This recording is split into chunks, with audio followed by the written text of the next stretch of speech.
right here at 5 o'clock tonight. It looks hot out there, and I got to tell you, folks, you know, we say heat advisory. I think today has to maybe rank as one of the hottest days I've felt, even in the stretch of the heat wave. We've had some pretty irrepressible, very hot days here in Kentucky, and this one seems to have really taken a top prize there, Connie. Absolutely. As you just said, it really looks hot out there, but as we're looking at the shot across the 2nd Street Bridge there, and a little while ago, we were out live at the Dainty.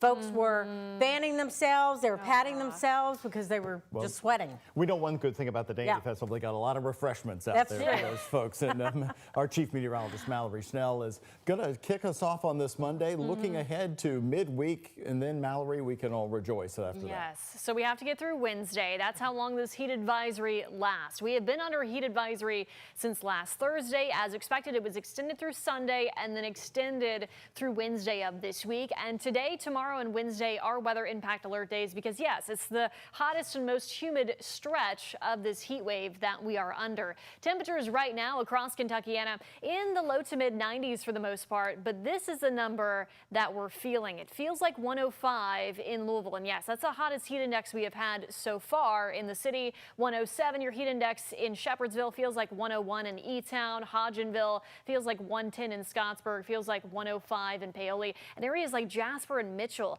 you all have dew points in the lower 80s today. So that's why your heat index is even higher. Current dew points all across Kentuckiana, though, just not comfortable at all. It's that kind of air that you feel like you have to swim through when you walk out the door. And right on cue, we do have some storms that are beginning to develop in southern Indiana. So today is going to be another one of those days where you hope for some rain to cool you off through this evening. We will hold that scattered storm chance through this evening. Since it's a later starting off point, that'll take us through about midnight, and then lows will be dropping into the 70s. But as I mentioned, there is a light at the end of the tunnel. We are looking at much better days Thursday onward. We'll talk much more about that relief on the way coming up in our 7-day forecast.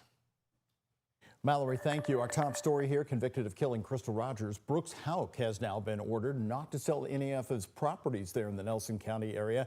He currently owns them ahead of a civil trial. Houck was convicted of murder in connection with the death and disappearance of Bardstown mother Crystal Rogers. Houck is still facing a civil suit, as mentioned by Rogers' family, in connection with her death. Now, court documents say that Houck made multiple phone calls from the Warren County Jail telling his relatives to sell all the property. In one phone call recorded with his sister Rhonda McElvey, court documents say Houck directly referred to the civil case as a reason for selling off the properties as fast as possible. A judge today granted that temporary instruction to stop all sales of those properties. Arguments will be heard on this matter coming up on October 8th. They're putting caps on things. That is just changing the way our financial aid works, and I really don't know what's going to happen to the Department of Education. The changing landscape for schools like Sullivan University in Louisville. Colleges and universities across the country are tightening their belts as the U.S. Department of Education's future remains in question. Sullivan University, a small private school in Louisville that dates back to 1962, says starting next year, their students could see dips in the amount of financial aid that they can get. Well, meanwhile, we're also seeing universities make tough financial decisions. Sullivan getting rid of 21 positions now. Isaiah Kim Martinez today talked to Sullivan University's president about what this means for their future. 95% of our students in housing were culinary students. Sullivan University, perhaps best known for its culinary school and bakery, which reopened after COVID just 2 years ago, is facing new challenges. Funding could go back to the states. Funding could still stay at the federal level. But all those are things that are up in the air. Budget constraints forcing layoffs. The most recent ones were last week. And eliminating positions to save money. Sullivan University President Tim Swenson. We have to do better, and we have to do more with less. In 2025, he points to uncertainties higher education must take into account. There are aspects of the One Big Beautiful Bill that I like, and there are aspects that I don't like. The thing that makes it challenging is the ability for students through financial aid to afford school. Universities across the country are closely watching what happens to the U.S. Department of Education, which the Trump administration aims to one day shutter entirely and bring federal student loan programs under state control. As they're cutting funding, that immediately impacts the availability of funds to students, and that impacts their ability to go to college. Meanwhile, Sullivan's major cost saver recently, putting its nearly $10 million residence hall on the market this year. We could put about 500 students in there, and it was about 20% full. So there's a lot of unused space in there. I'm told the final student moved out of this building about a month ago, but for University President Tim Swenson, the bigger concern here is the amount of financial aid that'll be available to students in the years to come. But I think the real impacts are going to happen next summer when the financial aid will, I'm going to say, dramatically decrease. So the pressure, Swenson says, is on them and other universities to fill in those gaps and find other ways to ensure student enrollment doesn't take a hit. Isaiah Kim Martinez, WHAS 11 on your side. And the school tells us they don't have any more plans for layoffs, but they couldn't guarantee that this is it, given the uncertainties. Well, looking ahead, it is a big week for Indiana students preparing for that first day back to school. Tomorrow, Silver Creek schools head back. New Albany, Floyd County Consolidated Schools return Wednesday, and Greater Clark County schools begin their year on Thursday. We'll be giving you a sneak peek from each of those districts in the coming days, so stay tuned. Right here in Kentucky, there's a new law in effect banning cell phone use during class time. And it applies to all public K through 12 schools in Kentucky. Now, in JCPS, the board decided, of course, on a policy that would ban the use of cell phones at school all day. Now, each school determines how that's being enforced. Well, also, local boards of education are required to adopt a policy banning student use of cell phones during instructional time or to ban them for the entirety of the school day. The bill does have exemptions for emergencies and medical needs. WHAS 11's Jose Alonso is in Hardin County to find out when students can and cannot use their phones. If you're constantly in contact with your child during the school hours, there's a new law you need to know about. It's across all Kentucky public schools, including in Hardin County. We talked with the school's spokesperson about how they're navigating this change. After legislators in Frankfort passed Kentucky House Bill 208, K through 12th grade schools will have to keep an eye on cell phone use. We've had this in place for a couple of years, and just by site-based councils at their schools, at particular schools, saying there is a don't pull your cell phones out policy. John Wright with Hardin County Schools says it's not a complete ban on school campuses, but rather a no cell phones policy while class is being taught. And it's up to each school to decide how that's done. If your school allows them to pull them out during lunch, text them during that time, or text them at the end of the learning day. So we ask for parents to do that, and also, that's going to help out behavior-wise. So before your child's first day of school starts, make sure you talk with them about following the law. In Elizabethtown, Jose Alonso, WHAS 11 on your side.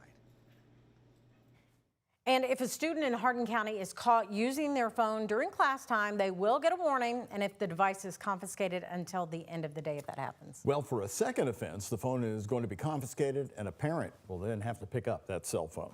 Well, a new study will have parents thinking twice before giving their child a smartphone. The research found that using smartphones before the age of 13 could damage the mental health of children and possibly lead to suicidal thoughts, lower self-worth, and detachment from reality, especially among girls. The data is based on surveys of nearly 2 million people in 163 countries. The results were so alarming that the researchers are calling for global restrictions to prevent children younger than 13 from using smartphones and social media. The most important thing that parents can do is delay the age at which their child gets immersed in internet culture. We must protect kids' brains in that age. That's when the maximum damage is done, especially for girls. The best thing a parent can do is organize groups of parents and see if they can all delay cell phone use. She says that a lot of social media use is from peer pressure and from friends who already have accounts. And with school getting so close, can you believe it? JCPS has released some bus stop information and opened a special phone line already up and running to answer any of your important transportation questions that you might have. You can find your child's pickup and drop-off information on Bus Teller. It is found on the JCPS Transportation Portal And don't forget, the 485 RIDE phone line is for families needing answers about bus transportation. Just call the number on your screen, 502-485-7433. It's open, by the way, weekdays from 9 a.m. to 4 p.m. Talking about school, we want to see your first day back photos. You can text them to the number on your screen right here to WHAS 11.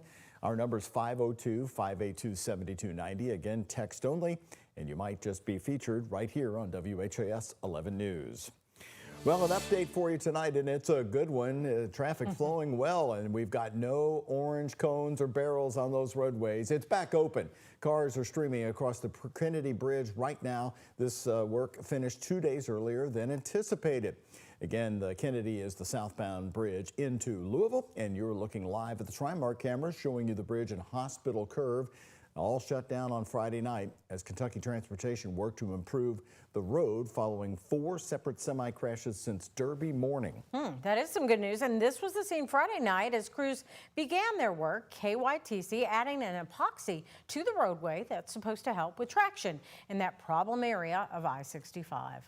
Well, a Kentucky sheriff and deputy were in court today on allegations that they broke a judge's no contact order. Nelson County Sheriff Raymond Pineroa and Chief Deputy Brandon Bryan, are charged with misconduct. Whistleblowers say Chief Deputy Bryan sold cars from the office's impound warehouse to a friend, and that Pineroa didn't hold his chief deputy responsible. Deputy Bryan accused one of the whistleblowers of harassment for allegedly saying "good morning" multiple times. Well, in a motion, the whistleblower is accused of breaking the no contact order the judge approved. So I thought it was no unlawful contact. If I have to see him, I thought it would be far more rude to make eye contact with Brandon Bryan and not say good morning. I thought that would be rude. I thought that would upset him more than me saying good morning. Well, the judge ruled there was no contempt of court and that the bond order was not broken.